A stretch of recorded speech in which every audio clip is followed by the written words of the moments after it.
this is going to be a fun one for a lot of you watching and listening.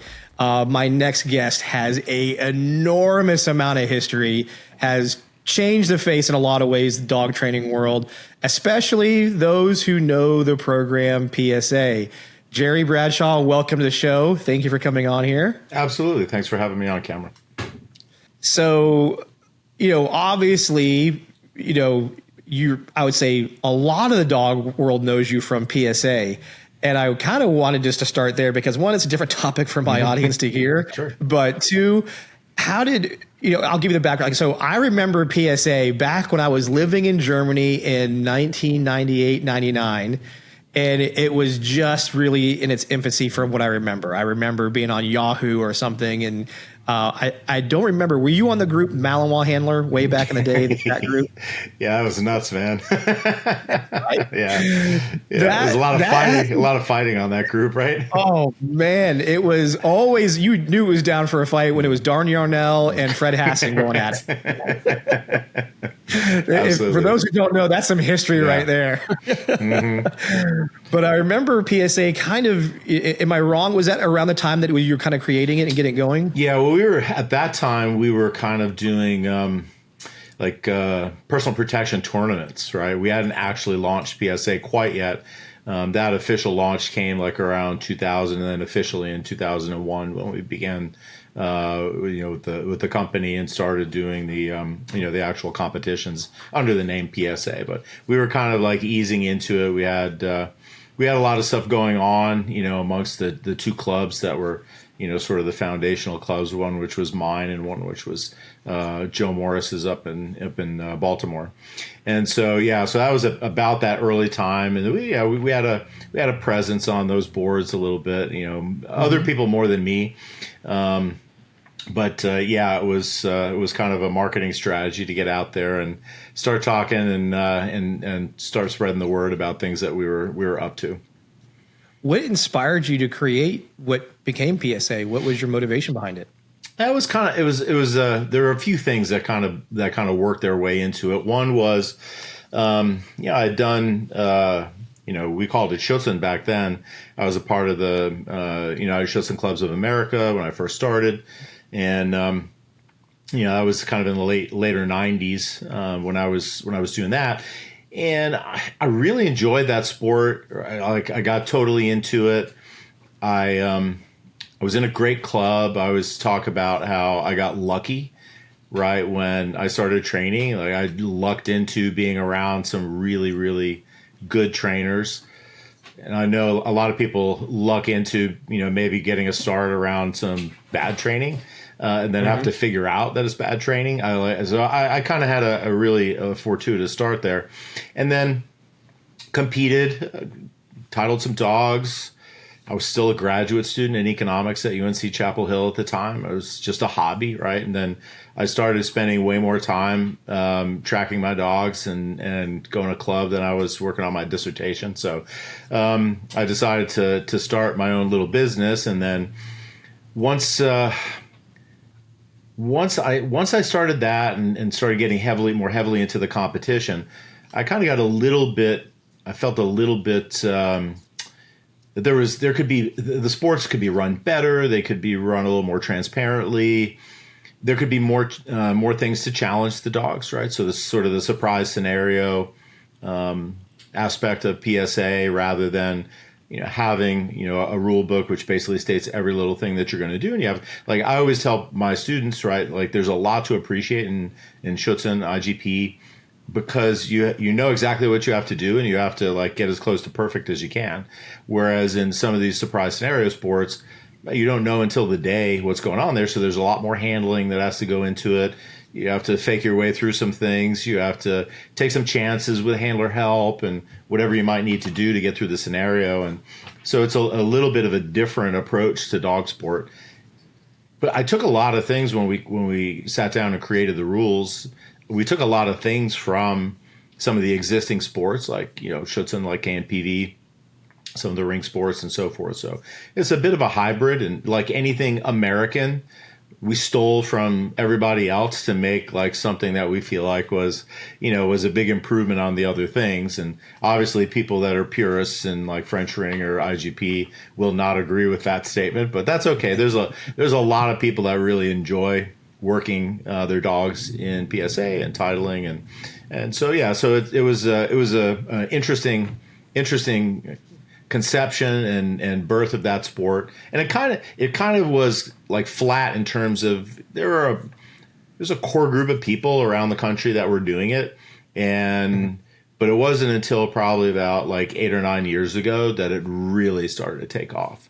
Oh yeah, yeah, and so like a lot of it was social media, right? Because we have a very young demographic in PSA relative to the other sports. And I have a friend who's a professor of marketing at Drexel University, and he called me up one day. He started getting into PSA, and he said, "You know what?" He's like, maybe we should do like a case study on PSA." And I'm like, "Well, it doesn't make that much money, so I don't know if you really want to do a case study on it." And he said that he's like, "Yeah, but like the marketing is just genius." And I said it had nothing to do with any particular plan on my part. We just happened to attract like a very young demographic, and they were all great on social media, and they post their training sessions, they post their trials, and so it just sort of a self-perpetuating kind of marketing, which has done pretty well to get the word out. And now we're growing a lot internationally and so forth. So yeah. It's been a pretty wild ride, and something that I really enjoy. Like, I'm getting older, right? So like I travel and see all these people like have met one another and have relationships of friendships and, camaraderie through the sport and so forth. And, just knowing that I was the catalyst, along with a bunch of other people, obviously, like our board of directors and, the people who initially started in PSA, Joe Morris and his club, right? Just to know that, those all these people that are doing it and posting, and so they have these places that they go on the weekends and at night to train and do their thing, and the camaraderie and sort of the club atmosphere is something that I'm very excited to be able to be a part of, right? Yeah, I remember having a conversation, myself and Michael Ellis were hanging out one time, just kind of talking about the evolution of sports, and he was saying that when we were talking about PSA, he said what he felt was one of the biggest things that really drew people to it was, one, a little bit of the anti-establishment, old school dog sports that were really rigid and gave no compromise, which in some cases there's good to some of those things, but there's at certain points in time, failure to adapt also means you're going to lose stuff. And then the other part that he keyed in on, which I didn't think of at first, was it's regardless of breed. Yeah. And one of the bigger things that happens in these other programs, it's very breed specific or leans heavily to a breed. Whoa. And like you said, the age demographic that kind of wanted to do something other than the staunchy old Schutzen way of doing things and being so regimented, and the things that me and you grew up with, that was what it was. But you guys had creativity. You had some things changing. And like you said, the mixture of programs from KMPV, Mondial Ring, French Ring, Schutzen, all those things that you guys kind of cleverly put together as like a little recipe that also was really welcoming to people with whatever kind of breeds. And I remember some of the videos. This tells us how old we are, but like you said, in that Yahoo chat group, I remember there was like a garage, like it was someone's garage, and you guys were doing like a protection scenario inside there. And it was, but the craziness that when me and Michael were talking about like the evolution, was like, you had no idea how these things were going to turn out. Because at the same time, there was American Street Ring. I remember that, ASR. And there was the foothold of the traditional sports was still well entrenched. But man, as soon as we hit 2000, and then when we hit 2010, 2015, boy, it, like you said, I mean, to watch PSA take off was incredible. And it was really awe-inspiring to watch what you guys did with that. Yeah, it's been fun. I think one of the other things that I don't know if people think about too much is a lot of those other sports are built around, encouraging breeding programs and registering dogs, and you have to have registered dogs to be able to compete, and so one hand washes the other in the FCI and all that kind of stuff. And when you come into it and you say, like I don't care what kind of dog you bring into it, if he can do the work, then he's welcome to compete. And a lot of people start in sport based on they bring the dog they have. Maybe it doesn't have papers. Maybe it's we've had dogs get to PSA 3, and there's not that many of them. We have dogs that get to PSA 3 that have been rescues, literally pulled out of a shelter, right? And these people have managed to get the dogs to the highest level. So it says a lot about the training and so forth. We were told a lot in the beginning by a lot of people in the established sports that the sport was too hard, and nobody was going to be attracted to it, and so what I've always said is I really believe in American trainers. I have a dog trainer school. You train students your whole life too, and one of the things I know about dog trainers in America is if you challenge them, they will rise to the challenge. And so I was betting on the fact that we could make a really hard sport and people would rise to that challenge and really enjoy being challenged and be able to take failure and walk off and shake it off and go back to the drawing board and fix stuff. And it's a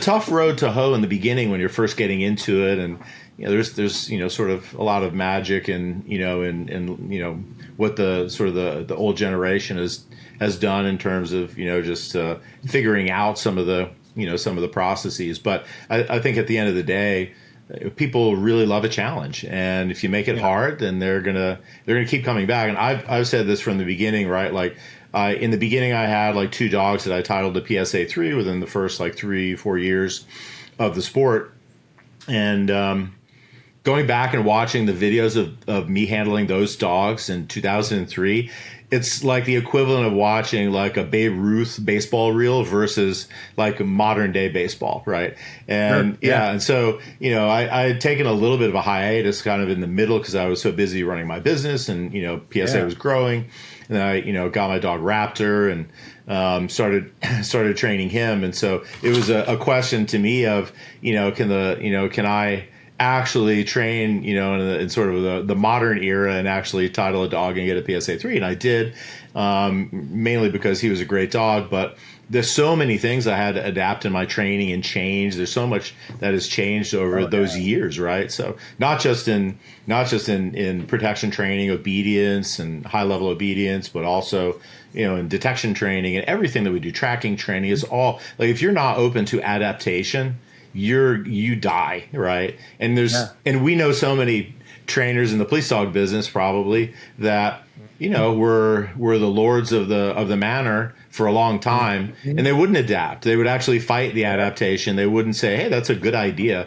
I want to jump on that." And I think either you evolve or die. There is, on the other side of it too, there is the idea that not every new idea is a great idea, right? So correct. I have a lot of things that I feel that way about, and I think that at the end of the day, you have to kind of test out the propositions of what people are saying to do or not do, and there's a lot that goes into it, and ultimately experience is one of the things that informs us the best about what's good, what's not good, what works, what doesn't work, right? Correct. Now, have you guys ever kicked around? I'm sure you probably have, but either a detection or tracking component to PSA, and why has that? What's held that back from happening, or what was your guys' thought process to that? Well, curiously, right? Like when I work with people in PSA, I tell them one of the things that you want to do, even though it's not tested in the sport, is teach your dog some sort of scent work. I think it helps even the dogs out a little bit. The problem with scent work, though, is it takes so much time. Like, if our our trials are 2/3 protection work, 1/3 obedience. They take a lot of time because the scenarios as you go up in the levels are really complex. There's just not enough time to really do a scent component, right? But I encourage people to, I always tell when people come to me with puppies, I'm like, teach them to track, teach them to hunt. One of the things that I'm really big on is when people get, like, sport puppies, for example, right? And sport puppies don't always sometimes wash out. Let's say for whatever reason they're not strong enough to do the protection work, or they're not that inclined to doing the protection work. I always tell them, if you take that prey drive that they have when they're puppies, teach them to hunt, teach them to track, teach them to hunt for toys. If you decide to place that dog somewhere, you don't have to take this drivey Malinois and try and place them in a pet home. You can sell them to a guy like me, a guy like you, who's looking for detection dogs. Mm-hmm. And there's such a demand for detection. There's not enough of them, right? Like, we need them all the time. And if we can pick up more stateside, the better, especially now because of the tariffs, right? So that's been a fun little spin on the police dog business. Oh, yeah. But you teach this dog to hunt really well, has a lot of crossover effects into the rest of the work that you're doing, helps them use their brain, right? Makes them think, makes them solve complex problems. And so I love scent work in that sense. And one of the things I love most about my police dog business, honestly, is the tracking. Like, when people call me up and say, like, hey, this dog, tracked a guy from an abandoned vehicle, and he went here and here and here and here, and it was, like 700 yards, and he went, right to where he was hiding, right? Like, there's nothing that actually comes close to that. And, maybe a big find, on an interdiction or something like that. But, just like, the fact that somebody ran away from a car and they could have gone in an infinite number of directions, and somebody shows up 15 minutes later with the dog, and in 10 minutes you found where they went, right? Like, to me, that just makes me crazy happy when I get that feedback from the field that the dogs are doing that stuff. So I love scent work in that sense. Is there's so much in the police dog world that revolves directly around that, right? And being good at training that stuff really makes a difference when you're selling dogs. Ford K9 is excited to announce we have 2 great events upcoming here at our facility in Santa Rosa, California.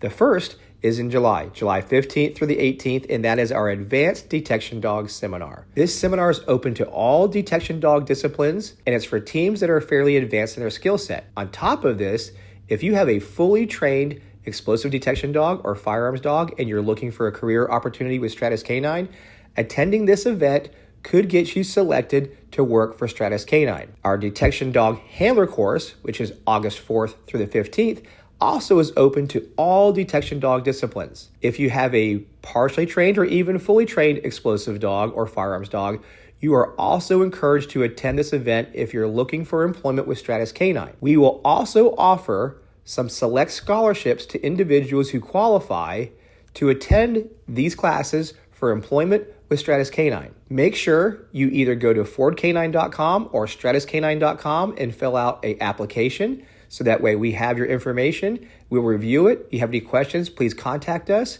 And we look forward to seeing you all sign up in one of these 2 events and maybe even get a job with Stratus K9. And in your business, Tarheel K9 has been around for what? You got to be getting close to, is it 30 years? Yeah, almost? We're past it, right? We started in 94. Yeah. Wow. Yeah. Time flies. And obviously that was, the older we get, man, it does not slow down. Holy cow. And that was obviously your big driver. And as you're doing the police dog, whether it be the sales and the training, and then you evolved it into you have your trainer schools and handler schools and so forth. Yeah. As you've evolved in that aspect, as detection, obviously, like anything else, has changed, what would you say, from your point of view, from being in this business as long as you have and worked as many agencies as you have, what has been probably, from your point of view, the biggest change in detection you've witnessed since you've been started to where you're at now? Well, I've been around long enough for detection to change from like all aggressive alert dogs to passive dogs, right? Like there was a time where only bomb dogs were trained passive, right?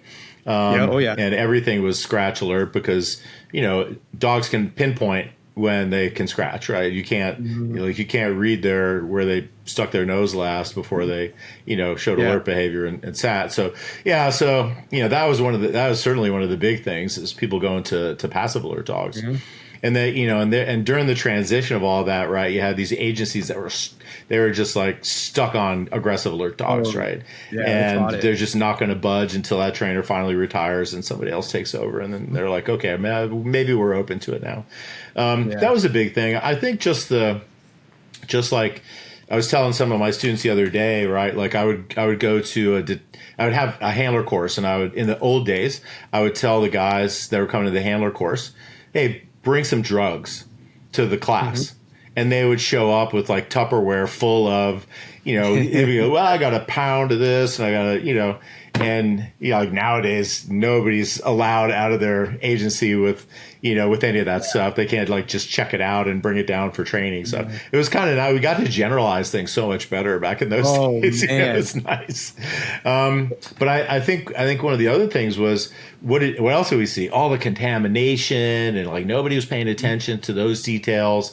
Like some of the people that I trained with early on were actually rabid about that sort of stuff. And so I got a good education at the beginning about that because they'd done some training in Holland and in Germany. And, so they were a little more scientifically motivated because of that initial training and passed it along to me, thankfully. But, just some of those things I think were big changes. And I think some of the more recent changes and, bringing marker systems into detection and so forth. Like, obviously we see a lot of that now. But I think one of the things that I think old school trainers had a little bit right was, like front loading the dog's hunting behavior. We've had this conversation before, right? Yep. Front loading the hunting behavior, like developing that predatory response, not just teaching like odor operantly, right? And that's always been a big thing of mine, right? And there are lots of times where I tell my students, hey, like when a dog is I can teach them to sit with a verbal command, I can teach them to sit with a hand signal, I can teach them to sit with an olfactory cue. It's all just obedience. What you need is a dog that won't stop hunting and won't give up hunting and thinks about hunting from the moment you bring him out of the car, and give him his contextual cues that, hey, we're searching this car, or in the case of a place we just did a seminar, you're going to be here for 45 minutes searching car after car after car coming in this search bay, and your dog has to search that first one just like he searches the last one. And not want to stop doing it, right? So I think there's a lot that goes into training detection dogs that is not just responding to odor, and so a lot of my training it revolves around that, and that's one of the things that I never really changed a lot in our program, right? So we have adapted some marker systems in certain ways. I use tactile markers when my dogs are working rather than using verbal markers, right? But if we're doing, teaching dogs like an emergency release for a bomb dog, obviously you got to put them on a verbal marker. And, just some of those adaptations. I think we didn't realize how easy we had it when everybody was aggressive alert, right? Right, exactly. There was no question. Yeah. It was a rock pile, a scratch box, and off we went. Exactly. All we needed. Yeah, it's like, if you had a big pile of sand, a big pile of pea gravel, right? Like, you get those dogs to go to town. But I think things are a lot more complex nowadays. And I mean, I called you up the other week, because I had a question about detection. And one of the things I find is that the field, just in terms of sort of the scientific research that's going on in detection, is really moving apace, right? Like it's, like all of a sudden there's so much information out there, and you do a really good. So we got disconnected there for a second. We're having thunderstorms here in North Carolina. So I was saying that I'd called you up, a couple of weeks ago to discuss something sort of in the detection field, because there's so much research coming out so fast, And it's a little hard to keep up with, to be honest with you, because now we have all these scientists working in these canine olfaction labs around, Auburn, Texas. I know there's FIU, right? Like and there's more research going on at other universities as well in the same vein. So there's a lot of things happening, right? And so trying to keep up with that is not easy. But it's good, right? It's giving us some things to think about, and just based on some of that research, we've changed a little bit some things in our training program. When the research came out and said, "Don't do that, do this," right? Like we used to, for a long time, we're doing the cocktail, at the beginning of our training, and then it came out that like it wasn't necessary, right? You could like rotate through your odors and stuff while you're doing it, and you're just you're not spinning your wheels. And I think unfortunately a lot of dog trainers get married to doing something because it's the way they've always done it and they feel comfortable with it. But I think you have to be smart enough to jettison what's not working or is less efficient, right? Like, I feel, without getting into a big discussion of it, I feel the same way about tracking and trailing. I think, when I first got into police dogs, all police dog trainers were doing trailing, and they would say, well, if you're chasing somebody, if you track like a Schutzhund dog, you'll never catch them. They're always going to run away from you.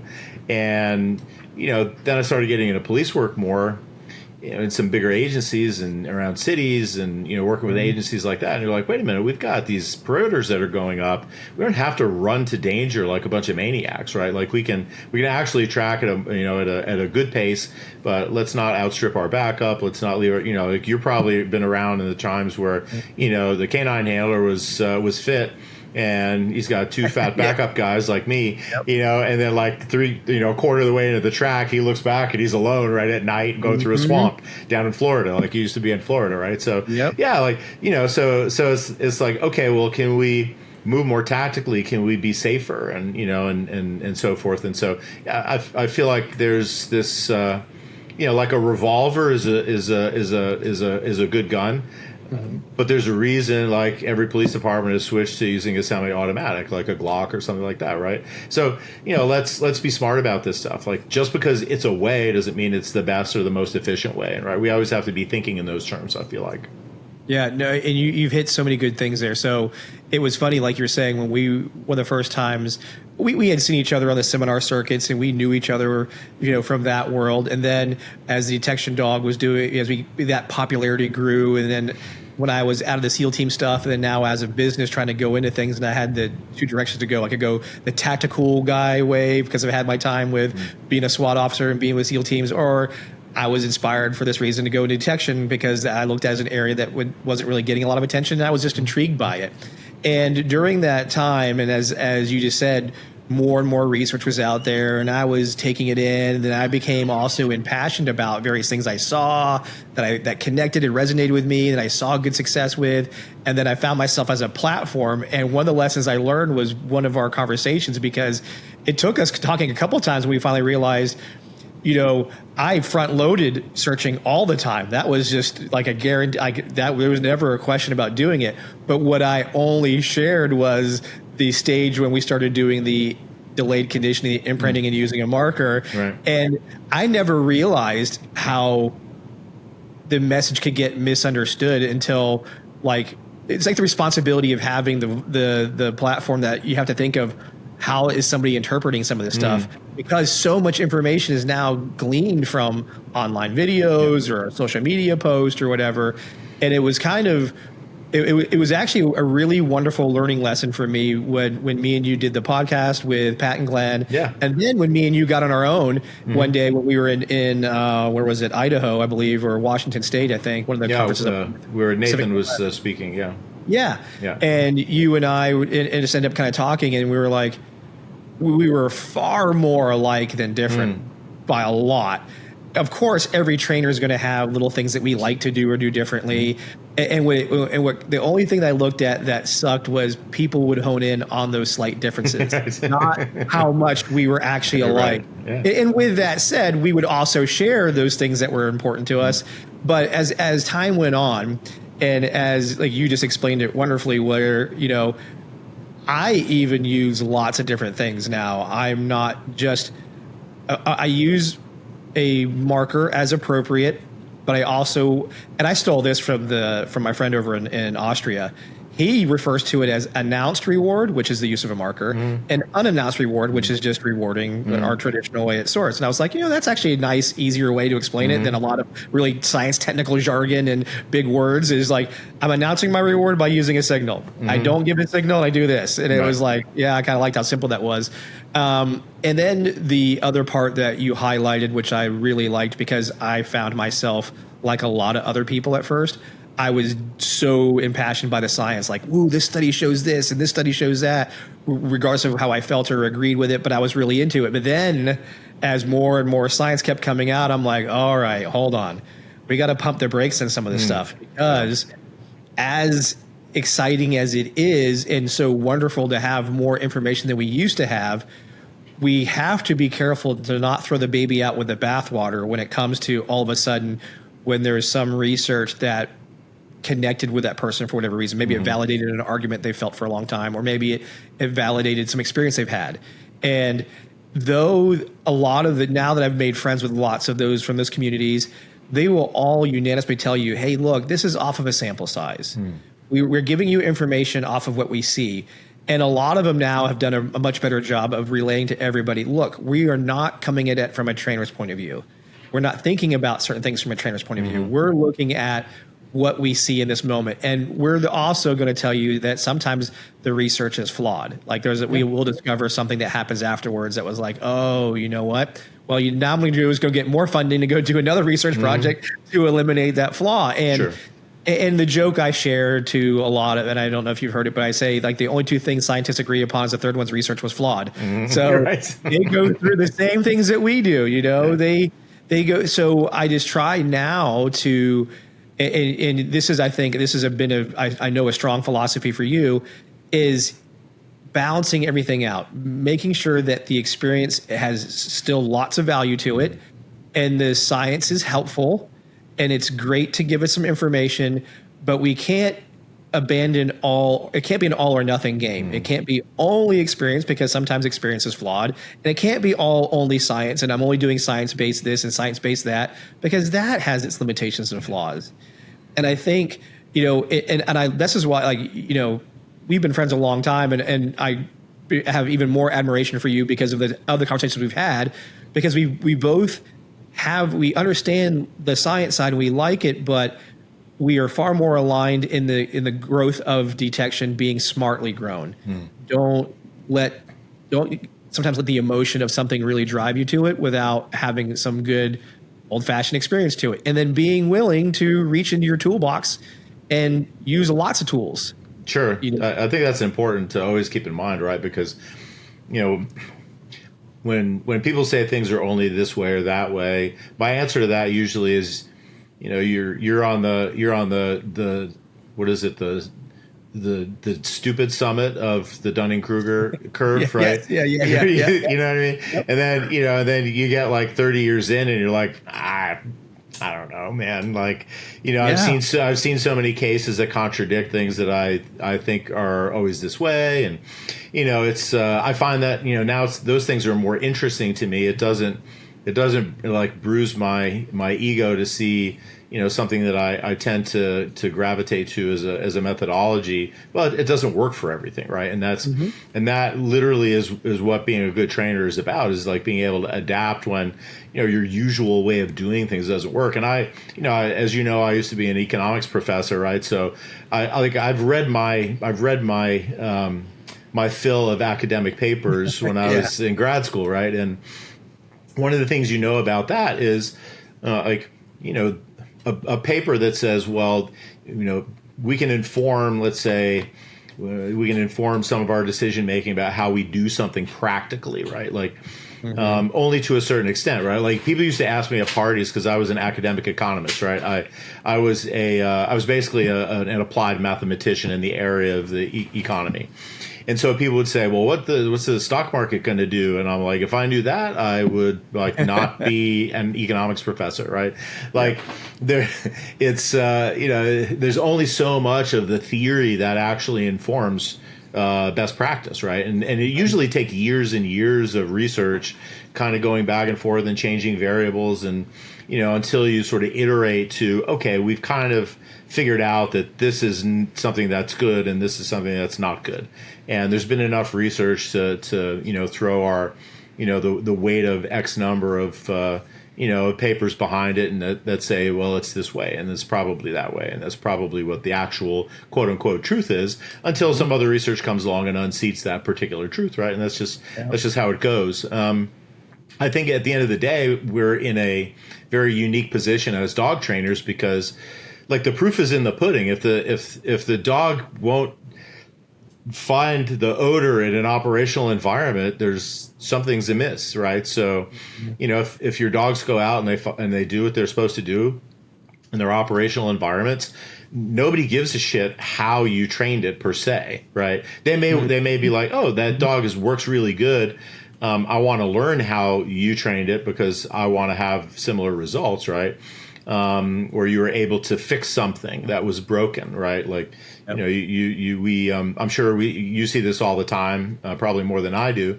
But when I do a detection seminar, I'm working with detection handlers, and you see, oh, the dog stopped staring at the source, or he has no obedience to odor, right? Like, like what is one of the things that drives me nuts is, my friend, one of my friends a long time ago said, he's like, your feet stopping moving shouldn't indicate that there's a bomb there, right?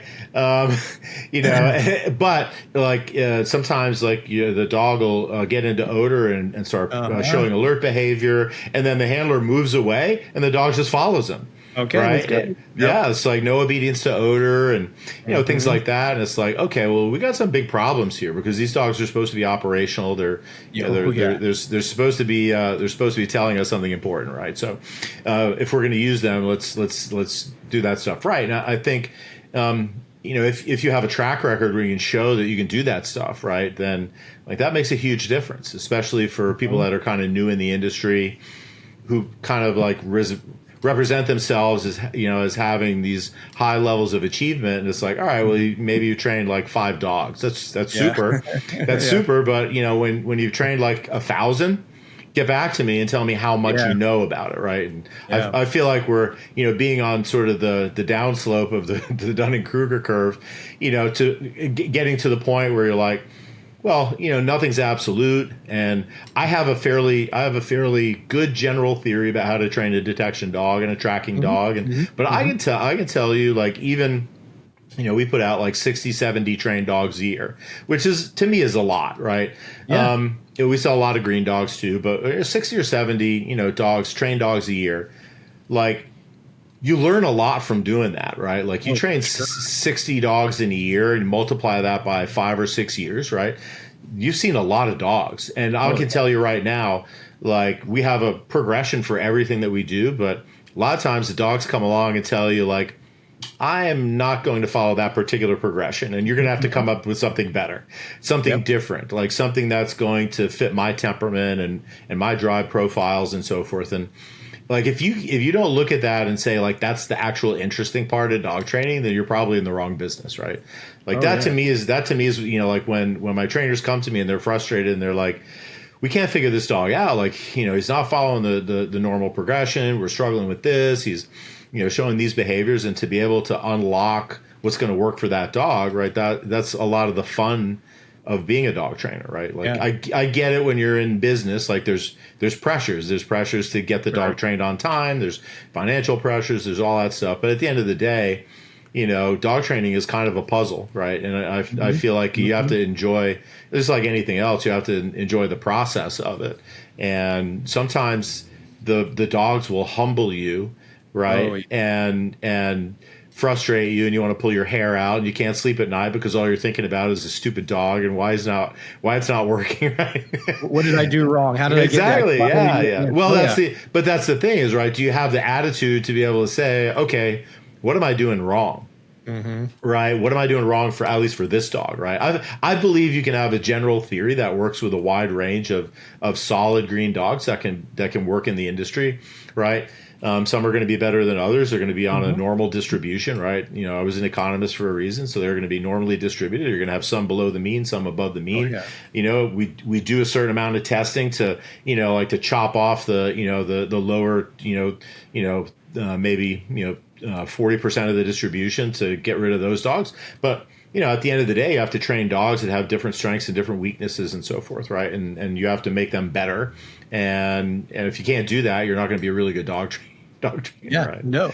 I was laughing when you were talking about how, we're on the back end of the Dunning-Kruger effect and we're trying to simplify things. I've got it now. Now I'm like, look, because you know how it is. As handlers and trainers, we get wrapped up on some really nuanced things. And I'm like, let's zoom out a little bit. Yeah. That dog needs to hunt its ass off, know what it's looking for, and just fucking stay at odor. Those are my main three goals right here. Yeah. If we can do these three things, right, we've got a majority of what we need to do. I do like an intense indication, but what I really care about is I don't want the damn dog to leave. So if he ends up looking at me or looking over there, but he won't leave the odor right, with all the things that you at least know about your dog, there's odor there. Right. The prettiness is awesome, but as we both know, sometimes we put a lot of eggs in a certain basket and we miss the core big principles there. Sure. And we got to do that. So we also know that handlers are gonna, like a new handler with a dog that has a perfect stare in the handler course, and you're watching it and you're just like, I'm gonna take videotape of this because I know when I see him in like 3 months, that's going to be gone. He's 100% right. He's going to think Velcro is his marker, and then it's over, right? So 100%. It's the big thing about new trainers, same thing. Yep. Yeah. But like what I always tell the handlers, I'm like, listen, if you mess some things up, it's okay. Like just so long as you can read him. Right. Yeah. Like if you can follow a blind track on an operational, track, you can follow an operational track and find people at the end. And that means you can read your dog when he's in odor, when he's out of odor. And, same thing in detection. Right? If you can do those things, like you're good to go. Like the sort of the aesthetics of what it looks like becomes a little bit, less important. Right. Yeah. We can always try and like what I always tell people is dogs. Police dogs are so unique. We started talking about sport dogs, right? But police dogs are so unique in the sense of, as with my sport dog, I can choose when I'm going to take, I'm going to stop training and actually put him in for a show, right? So, and if I feel like he's not quite ready, I want to train for a few more months, I can do that. Like once these dogs get out of the handler course for these guys and girls, right? They literally have to deploy every day, which degrades their training to a certain extent, right? They're working blind, double blind problems, and it becomes you have to rely on their training, and the dogs will get maybe they have like 2 tracks in a row where they find somebody at the end, and now the dogs get loose and fast, and they're a little less accurate, and then you got to dial them back in, reel them back in training, and they don't have the option of being like, you know what, I'm not going to do any deployment tracks for the next 4 weeks, so I can really dial them back in. I'm going to go back and not do any, not search any cars, when I have traffic stops, and until I get him dialed back in on his final response and he's staring better. They just don't have that. They just don't have that freedom, right, that we do in sport, where I can hold my dog out until I'm like, all right, I'm going to train him for 5 more months straight. So when I do pop them out, I gotta have 10 minutes of perfection, right? In sport, these guys have to have, serviceable, reliable, readable dogs every single day. And their training has to promote that, right? There's a lot that goes into that. But at the end of the day, I feel like they have a lot harder job holding like a super high standard for everything, right? Yeah. And but it's hard to work on your problems if you still got to do operational, because sometimes the operation will get in the way of what you wanted to work on, but you have no choice, 100%. But you have to get through it. Yeah. 100%. Yeah. And so it's I try and tell the guys when they're in the handler courses, I commend you because, you have to juggle that. You have to balance all that stuff out. And, it's the great handlers, and, and there's a percentage of them at the top that, every minute that they're not deploying, they're working. They know what they have to do to reel them back in or tighten things up or whatever, and they're spending the time doing that stuff, and they're putting the effort in, and that's I feel like a big deal for those folks. For them, for sure. For them to put that much effort, and we all, and you and I both know they're doing most of that in their own time.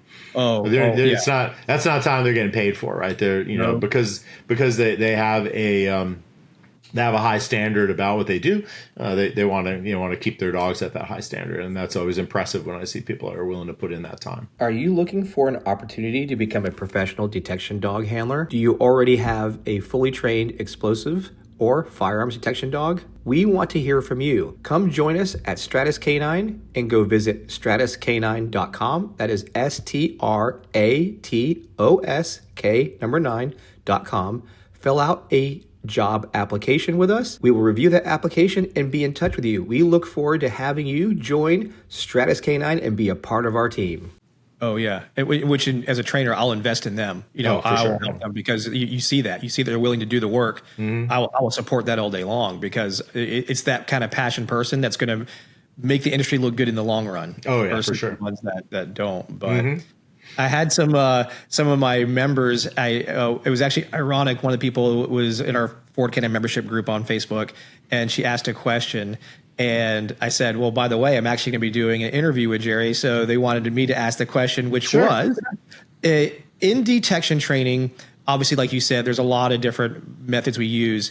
And we both have been around long enough to really go through seeing the things that we've seen with, I know people call it self-retrieve, but whether you call it pipe or towel, right, where the item is odored and dogs retrieve it.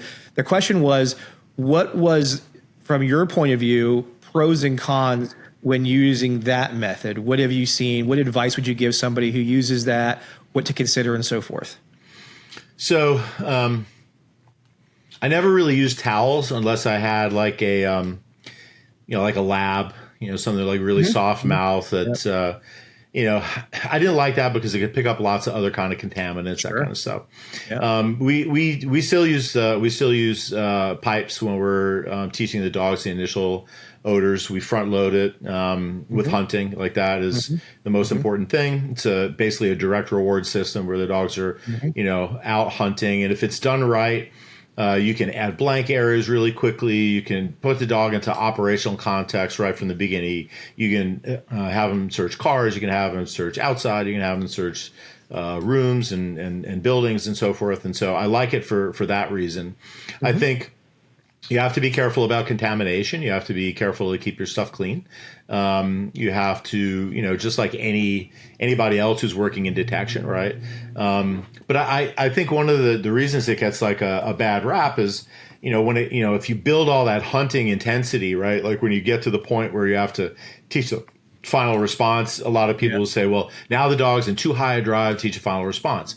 And I'm like, I teach dogs to call off all the time when they're in a high drive, like chasing a fleeing decoy. I can teach them to call off, right? So it's just drive capping exercises to me. I mean, and just understanding how to do that stuff. I mean, we've done it for a really long time to be able to do that. But what I like about that is that it creates a classically conditioned hunting monster. Mm-hmm. And even if you have a dog that's like, let's say, a little bit below the mean in terms of like hunting quality, if you look at a sample of green dogs and you say, I've got these 10 green dogs and I'm going to rank them 1 to 10 in terms of their hunting quality. And I'm going to take number 10. Mm-hmm. I feel like that methodology makes the worst dog in the group better. Sure. Right? Because sometimes those dogs that are coming over just haven't had a lot of rehearsal of their hunting behavior, right? Like they get plucked out of somebody's garden, and you throw a ball for them and you throw it in some tall grass and they're hunting their asses off for it when they see it go, right? And it's just a matter of like the hunting work has not been completed. So the more rehearsal they get, the better they get. And then if you have a dog that is, like at just that hunting perfection, you just can't ask anything more of this dog. There's no downside to training that way. Like it just makes that their hunting behavior so much more solid. And so I've done it lots of different ways. And I've had contracts where I had to turn dogs out faster, and or had the opportunity to have such contracts. And I've turned them down when they're like, well, it has to be done like this, and he has to be sitting on odor by certain by 4 weeks or 5 weeks. And when I hear people saying that they're either training tracking dogs or training detection dogs in this ungodly short amount of time, right? I'm like, there's just a whole lot that isn't done. Correct. Period. Right? Yeah. Like, you are not going to convince me. Like, it's not a race. Like, literally, there's so much. Like, if you think about all the things that you have to proof, adding in, like, just the time doing blank searches in raising a or training a proper detection dog, right? Like, not even time on odor, right? We bias the process. Like, in school, we have to. The dog has to learn odor, so he has to be on odor a whole lot. And then we're getting ready to get him operational. It's like he needs to hunt where there's no odor a whole lot. That takes time. That takes effort. It takes handler effort, right? And, proofing him, off of all the associated odors of detection, making sure he's not responding on human odor, making sure he's not responding on dog saliva, making sure, like all of those things. And it, it's not just, hey, I'm going to put all that stuff in a box and run him past it in that context and think like operationally he won't hit on human odor, or operationally he won't hit on a glove or a plastic bag. Like, it's just ridiculous. It's like, you don't understand enough about dog training to be even in this industry if you literally think, well, I ran him on, he didn't hit it in the boxes, so we're good to go. You know, and it's like, there's so much left to do. Right. I feel like that all the time. And like, we do like a minimum 12, but normally 16 weeks of training before the handler course even starts. Right. So I still feel like I would much rather have them for 6 months, right? Of training before the handler, but the department is like, well, we want to actually deploy our dogs sometime this century, right? So, there's trade-offs for all that stuff, right? But there's so much to do when people are like, I put dogs on odor in 3 weeks. Yeah. I'm like, you're not doing a complete job. Like, it's a fantasy. It's a fantasy, right? Like, So I think there's just so much to do when you're actually trying to do it right. And you always have drills to work on. You always come back to, like, just like anything else, coming back to fundamentals and working on those things. And something slips a little bit, and you got to reel it back in. And that's just dog training. Yeah, the way I answered the question, and I had to preface it with, I'm taking this from the point of view of the average trainer handler. And I said, because I first learned about the pipe system probably in the late 90s, and then got to be in Germany where that's all we did. We had that, you probably see that flexible tubing that they use. So I said, here's what I can tell you. You have to also be aware that you have to have your training protocols in place to deal with the dog, that when you start to remove the access to this, that you don't inadvertently start rewarding active behavior at the source location, and to be considerate of a dog who's really motivated, who, depending on the reinforcement history, and I steal a term from Pat, our good friend Pat Stewart, a lot of time, as little as possible, as much as necessary, to get this thing accomplished. Because I think the biggest flaw when I've seen it done incorrectly was too long doing something where the dog's expectation was I could always grab it with my mouth.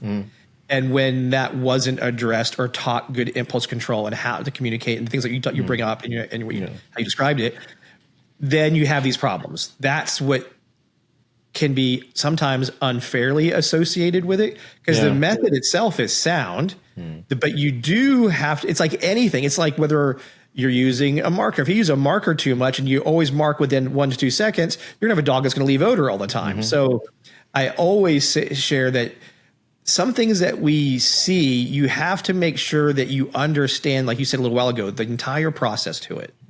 And you can't say it's good or bad unless you know the whole process and you learn how to do the process. Right. Because anybody will pick apart the things that are wrong with something when they only see a certain aspect of it, because it's, you really have to be intimate. Like you just said, the whole thing you just described, you can't do this in 3 weeks. You can't do that. You have to be really understanding of all of what I'm doing now, what could happen 3 steps from now based on what I'm doing at this moment.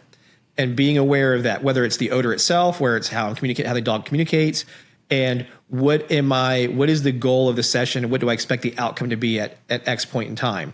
And can I navigate this road? I bring this back. This is why I'm doing the podcast with Pat Nolan here, because everybody wants to do puppies.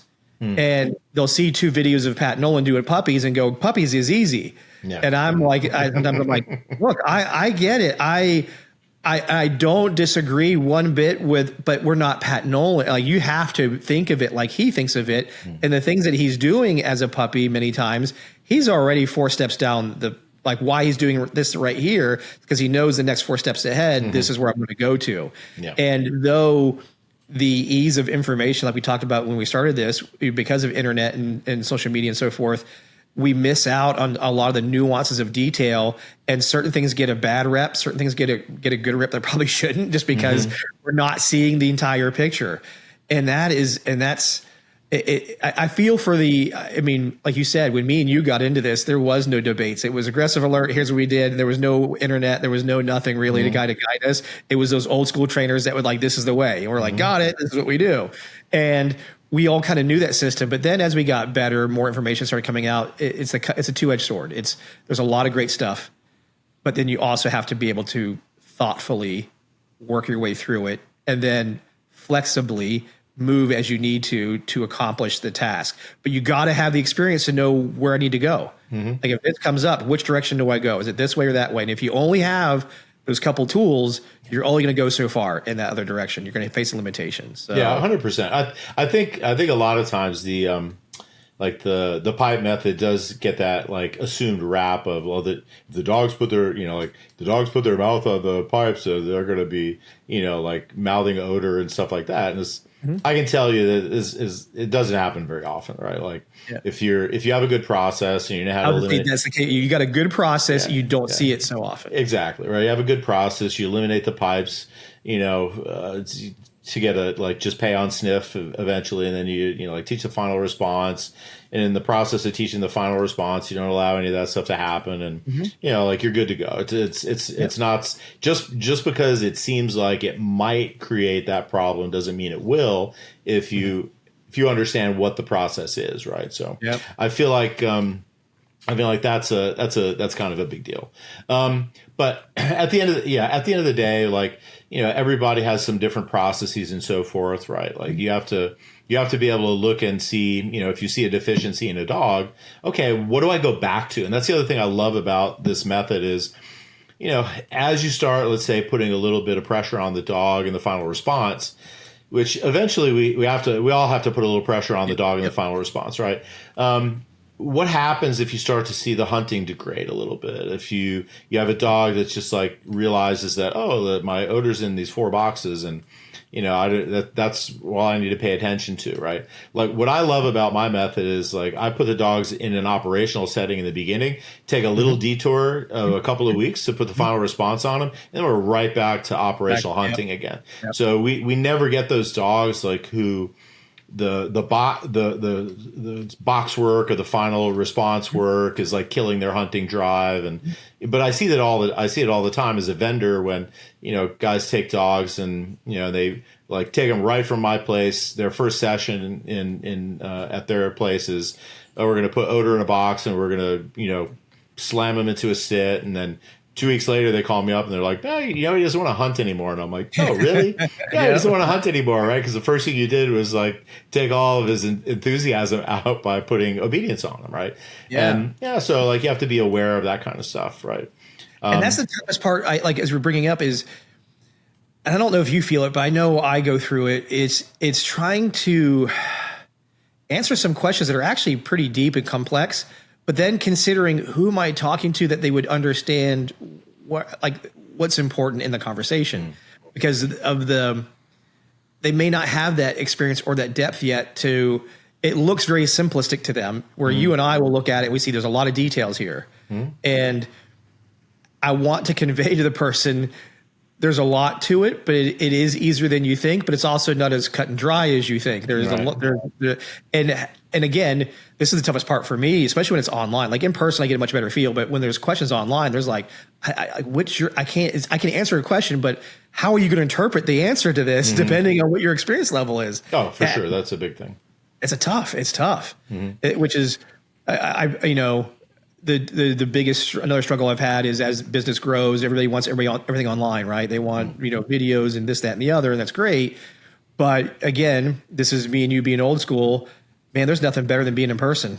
I want to be there in person with that trainer, with that handler, and we get our hands dirty and we learn, we make mistakes, we figure things out, we try some shit. I joke around, we do some fucking around and finding out, and you can't there's some of these things that just can't, it doesn't get conveyed the right way when it's online. And I'm sell shit online, and that's my biggest trepidation to it is, damn it, because the interpretation of what they took from the video may not be actually what I was trying to teach. Sure. It's tough. Yeah, it is. It's a, like what I always tell my students is dog training is above all things an art, right? Like that art, you're not gonna go and make a perfect oil painting without any training, right? Like you may have a good eye and all those things, but there's something to be said for the training to be an artist, right? Apprenticing under somebody, learning technique and all that kind of stuff.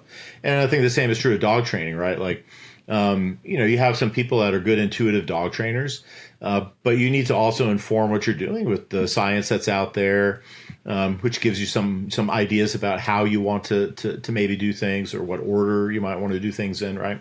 But I think also the art is where you experiment and play, and you can't do that. You can learn theory or some theory online and get yourself a bit of a start, but you really can't become, I don't think, a dog trainer of any note without getting your hands dirty and get them on dogs. And that's what we do in our dog trainer schools. Yeah. It's like there's a lot of opportunity to get your hands dirty and get your hands on dogs. And, some people like the idea of dog training and with certain kinds of dogs, but, if you're going to train police dogs, man, you got to get your hands on some really wild green dogs and see what that's all about. Right. And then, all right, take that pure potential and whittle it down into something that, is, like Taylor right now is training a SWAT dog. And that dog has to have a lot of behaviors, above and beyond just a regular patrol dog, not just in terms of the neutrality it has to have, but it has to know a lot of things, right? It has to be, be able to respond with a level of alacrity to commands that, a lot of patrol dogs don't have. And so like watching, like you have to be a really good practitioner. You have to know what you're doing and what order of things and what things are important, what's not important. And another thing I always tell my students is, the old saying is that, wisdom is knowing what not to worry about. So, yes. Right? Like when, when you're training a dog to out and, like if it's like a first time sport handler and you start the dogs out, and the grip starts to deteriorate a little bit in the process of training the out, and they start panicking. Oh my God, the grip's not full. And, you're just like, listen, relax, right? Mm-hmm. Like once he understands, what's going on and what his incentives are, and it all return to its baseline, right? Like, well, it's not going to look pretty for a little bit. And, I think, when I published my master's thesis when I was at Virginia Tech, one of the quotes I put at the beginning of one of the chapters was, I think it was like, there are two things you don't want to see in the making: sausages and econometric estimates, right? and now, you're doing statistics now too, right? Like with your research. And there's some hammering that goes on when you're like putting a paper together and you have data and you're, working with it and so forth. But, at the end of the day, if you can't play with the dogs, if you can't, try something and let it fail and try something else and let it fail. And that's, to me, again, that's the fun part of it is dipping your hands into those things and the problem solving. Because that's where the art lies, right? That's where it's all about. And that's where the field developed. Yeah. And most people, when they first get into dog training, they're very perfunctory. And I was too when I first got into it. It was like, this is just an input output situation. right? Like if I know what my inputs are, I can figure out what my outputs are going to be, right? And then as you start growing a little bit, you start to realize this is also an emotional creature, right? Like aggression is emotional, right? And so you start realizing too, since that's something that I do a lot of is bite work training, right? Then you start realizing, well, there's an emotional side to this, to this animal as well. And when I'm doing my inputs and checking my outputs and so forth, if I give the wrong inputs, that might put him into an emotional state that I don't want. And maybe he comes up the line and he bites me, right? And it's like, it's not just this little simple input-output situation, right? Yeah. It's like, you put a little too much pressure on the dog when you're trying to get your final response. And, now you got a dog who's got some conflict around odor, right? And create a problem. And I think a lot of that stuff just boils down to understanding the difference between, it's not everything is just an operant conditioning, like exercise, right? In dog training. I feel like there's more classical conditioning going on than people in the beginning when they first start training realize. Because most of that stuff goes under the radar. You're not really realizing it until it becomes a problem, and they're like, okay, well, why does he walk in the odor? He's hunting all the way to it, and then he's leaving it. What happened? Why is he doing that? Right? It doesn't make any sense. He gets rewarded at the source, right? And then you start to realize, we've done some things to get him to stop and sit at source or freeze at source or whatever it is that have created some problems. And most of the, I think the operant gets in the way sometimes. All the time, right? Yeah. You can tell I love classical conditioning because I do the pipe method, right? Like it's all like hunt, right? And then later on we start bringing in more of the operant stuff, right? But it's like, hey, when you come out and and I give you your contextual cues to do a detection search, I want you to load and I want you to come into it with a lot of power, right? And then the rest of it's like obedience, right? I'm a sport trainer, right? So to me, the rest of that stuff is just obedience. Give me the drive to work with and give me the power, and then the rest of it is just putting obedience on it. And that's, from my perspective, one of the easier things that we do. Yeah, that was a great point. And I like that we overlook the classical conditioning because we get so focused on the operant conditioning, and I see it all often.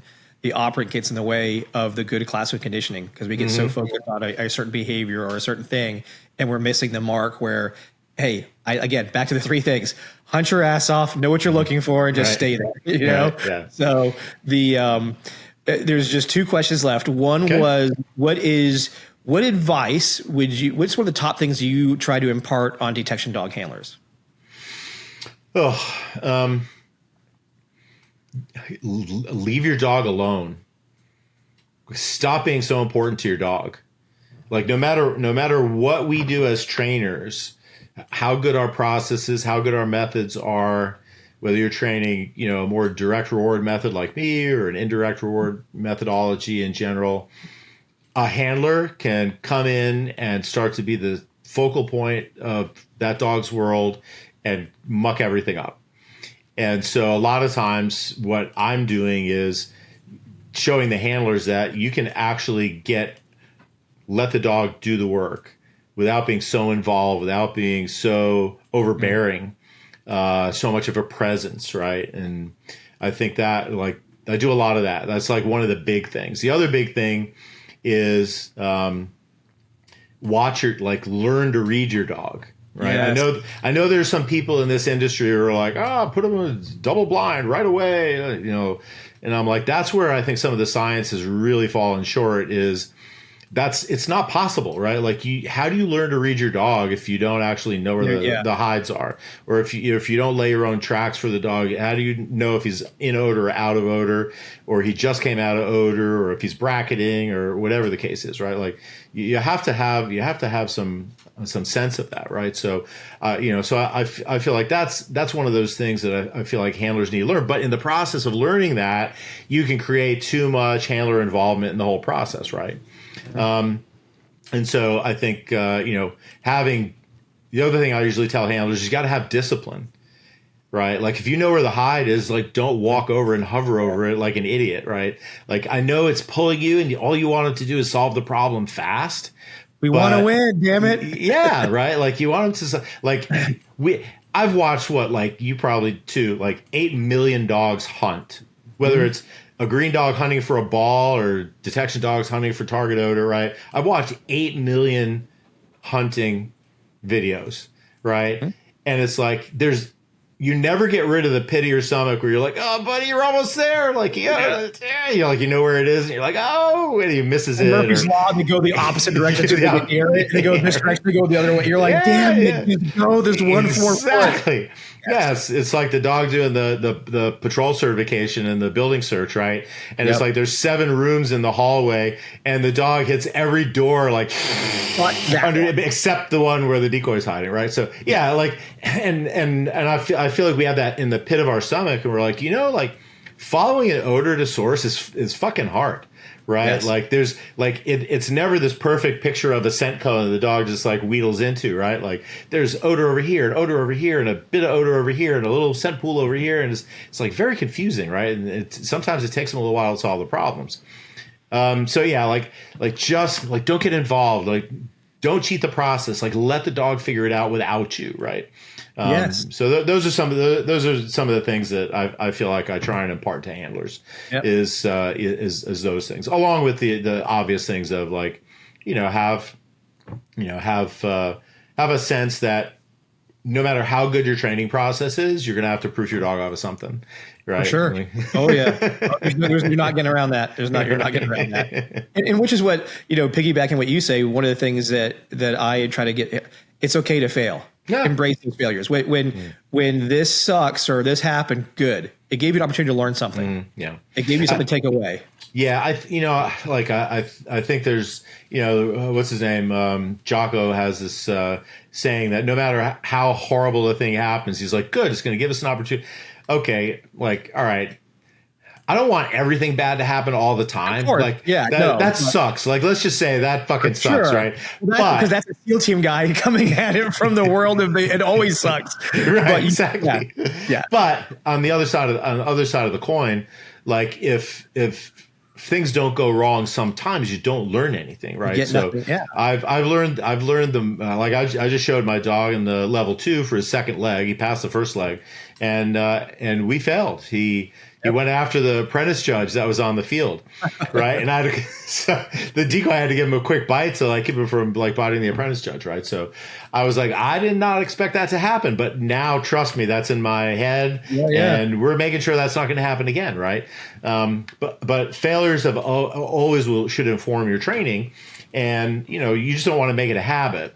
Right. Well, the flip side of that is because they make the training so easy. So that they go, it's a night training. Let's throw a hide here, and then they don't ever really challenge themselves. Yeah. And then, I'll come along and just change one variable. And because I lived it and done it, I see the outcome that's going to happen. And then some of them will get wrapped around their head in it. And I'm like, just relax. What did you take away from this? I learned this. Okay, good. This is what I want. This is what was the important part. Because a lot of times what I do to them, and I do take this from the SEAL world a little bit, is they were like, they'll have their miss, right? Whatever happened. And I'm like, they're like, okay, can I go run that now? No, you lost today. Go home.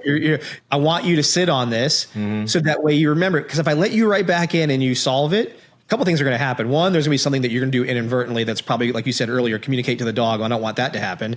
And then number 2, what are we doing this for? Is it for you to feel better? Right now, I don't care about you feeling better. I care about you actually walking away going, like you just said, I need to learn something from that session. I'm going to be very aware next time. And we both know this. Most of the issues I'm dealing with when it comes to most of the detection problems, it's related to the handler. The handler is this linchpin that has – maybe that problem exists by the dog, but it started where? Oh, over here at the handler because you were doing this or doing that or not doing this or not doing that. Right. And I want you to walk away, remember that, and go, good, okay, I got a lesson I learned. But like you said, it doesn't need to also be the SEAL team world where I'm trying to make, because I was part of TradeEt, and that was our job, was to look at every mission and go, how can we fuck them over here and fuck them over here? And So it's a totally different system and world, but there are some little pieces we can take away, which is don't make your training so easy. Make it so you do get some challenges. And I love that you brought the double blind, because people kind of look at double blind as training and as testing. Yes. Double blind is at a testing point, which means you did the work to get ready to be tested. Right. If you try to make it a training thing, you're probably going to, as you described, you're going to have some issues that are going to be not fair.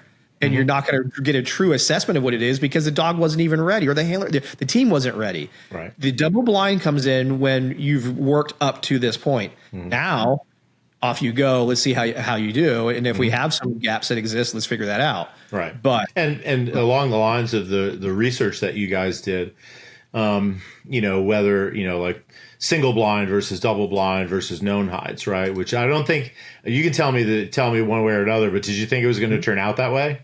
The research? Actually, I did think that there'd be more significant difference. You're right. I thought more, and at the end, it really wasn't. It wasn't dramatically different. It wasn't, as I think the words we used was, it wasn't overly statistically different. It was moderately, it was minor, but it wasn't this big thing, which was great. It really validated when the legal arguments kept being thrown in that if you didn't do double blind, you were horrible. Right. No, it substantiated. Because as we also know, depending on where you're at in the United States, there's just some teams that are literally by themselves all the time. And it doesn't necessarily mean that they can't do the job because they didn't do a double blind. Right. But at the same time, there has to be some realism. But to answer your question, yeah, when we were first doing it, I literally thought, because I was at one of them, I was the one doing it. And my double blind, I know I missed one. There was one I missed. But I when I walked out, found out later on I had to miss, and it was just, if I remember right, I didn't go to the area. I had got wrapped up on a spot, and then there was a little bit of a time factor involved in that testing. So I was like, "Yep, I'm good," and then I had to miss. So yeah, well, like to me, I like single blind training a lot, right? Absolutely. Because if I'm the trainer that's going along with the team, I know I have discipline. I'm not gonna communicate to you where the hide is. Correct. Right. If anything, if you watch me too much, I'm gonna put a lot of there's gonna be a lot of disinformation where I'm standing or walking. Right. Yeah. Yep. So like, don't pay attention to me for sure. But at the same time, I can stop something bad from happening. Yeah. Right. Like, because I know what's going on, and I can like, to me, training is we have to have some influence over the outcome. Otherwise, we're not actually training. Like you said, we're just testing. Right. Yeah. But of course, it's a good idea to throw those double blinds in occasionally. Right. But the other point that I make, and I think, you might agree with this, is whenever they go out and do like a deployment, they're working double blind, right? Exactly. Because like the bad guy's not going to tell you where in his house he hid the drugs, right? No. Like, so, you're going in there, double blind. Like, you're now at this point is like, you're going to trust your training and, and see what shakes out. Right. And, when they get those nice pops where they didn't know where it was, like, that's going to build that confidence too. So I don't think we need to do a ton of that stuff. No. Because they're getting, like, especially if they're a busy department, man, they're like getting that stuff all the time. Right. But yeah, I think we have to be careful about how we run training and make sure we're, if you're just doing a lot of double blind training, if you're doing tracking training, you're going for walks in the woods sometimes. Yeah. Like, I don't have that kind of time, you know what I mean? Like, I don't have that kind to watch that stuff. Right. So yeah, I think learning, like we were saying, like what is it that's important for the handler? Learning how to read your dog. That's the most important thing. Learning how to read your dog and not influencing him. Yep. Absolutely right. No. And I'll say this as we wrap this up. For the record, everybody, there's not a major debate between me and Jerry. I use marker. I direct reward. I do hunting like crazy. He uses marker. He uses his direct reward. We are far more alike than different. And I love I think we need to definitely do more of these, in a year where me and you hop on, because it's just, I think it also inspires people that they see in the training world that trainers can have great discussions. And be open in these conversations and share a common goal, which is we want the people we work with to perform at the best that they can do, but also realize that there's more than one way to get there. Yeah. And that they don't have to be feel ostracized if they wanted to try something different. We're both in agreement of sometimes there's those moments, like you just said earlier, we have to fuck around and find out. We have to do some stuff. Yeah, So, and the experimentation is part of the fun for me. yeah, hell yeah. Especially when you're running up against a problem and you're scratching your head about it, and you just start Oh, I love those. playing around with stuff, right? Like, that's just part of it. But I agree. I think there's, for most of us, unfortunately, social media, like, having controversial opinions, and making controversial posts and stuff like that, that gets clicks and that sort of thing. But I think most trainers of any repute are going to be more alike than different in many ways, right? Like, because if we've been around long enough, we're gonna find way more commonalities than, because we realize what the world has taught us. You know, and there's a lot to that, and I think for those that are starting out, right, like, learn a method and learn it well, and then start experimenting with other methodologies and play around with things and see what you can add, right? Like, it's kind of a cliche to be like, oh, I've got my little toolbox, and you should have like a general idea about how you're going to train whatever it is you're training, right? Mm-hmm. And have a nice general theory that that works, and you can turn out, whether you're turning out 5 trained dogs a year or 60, have a methodology that works for that, right? Yeah. And at the end of the day, watch what other people do, and instead of just like criticizing it, watch what they do, and you can scroll past it and just be like, not for me, and and not have to get on there and start telling people what they're doing wrong. You know what I mean?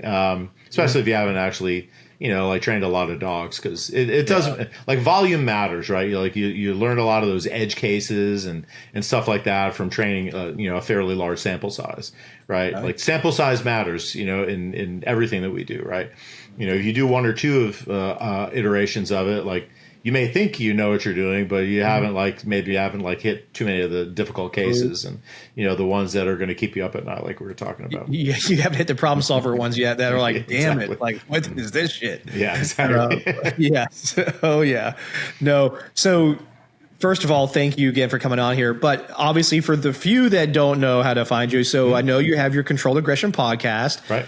What other ways do also people find you, obviously, besides PSA, your business? So go ahead and tell us the best ways to find you business-wise, too. Yeah, so you can visit us at tarheelk9.com. That's TarheelCanine.com. At Tarheel K9 on Instagram. That's where I usually post most of my stuff. Is the other place to come and check us out. And then we also have a site called Street Ready K9. And that's streetreadyk9.com. And on there we have like apparel, links to books, and other resources that we sell, online resources that we sell, and also our list of upcoming seminars, and a way to look at the seminars that we do. If you want to book a seminar for a department as well, we can do that. So yeah, it's those are the main ways to find us. And then, of course, if you're interested in sport training, PSA K9-AS.org is our PSA website, and everything PSA is found there. Perfect. And I'm the first. Those that are watching and listening, if you start following Jerry, start going to the streetreadyk9.com. He even has the blueprint detection blueprint. There's so much. He puts out such good information. You're not going to go wrong by going there and learning information, seeing whether it be tracking, detection, protection work, a ton of knowledge. And again, thank you so much for sharing some of that with us on this hour. And yeah, absolutely. We also have a Patreon. I always forget to plug that. Oh, yeah. Okay. Patreon.com/controlled aggression. So we post police dog stuff on there, PSA stuff on there. I try and take as many videos as I can when we're working, so I can share the things that are happening, kind of as they're happening, whether it's sports stuff or police dog stuff. So yeah, check that out. And it's like $15 a month, and you get to there's like 400 videos on there or whatever that are broken down and explained about different things. Mostly stuff that I'm interested in, right? It's like it might not be organized the best, right? It's just basically I bounce from one thing that's of interest to me to another. So if you want to follow, the what's kind of on my mind, that's how to do that. That's awesome. Well, perfect. Thank you very much. And for everybody, as usual, as you know, when listening to Canines Talking Sense, it's okay to be nosy.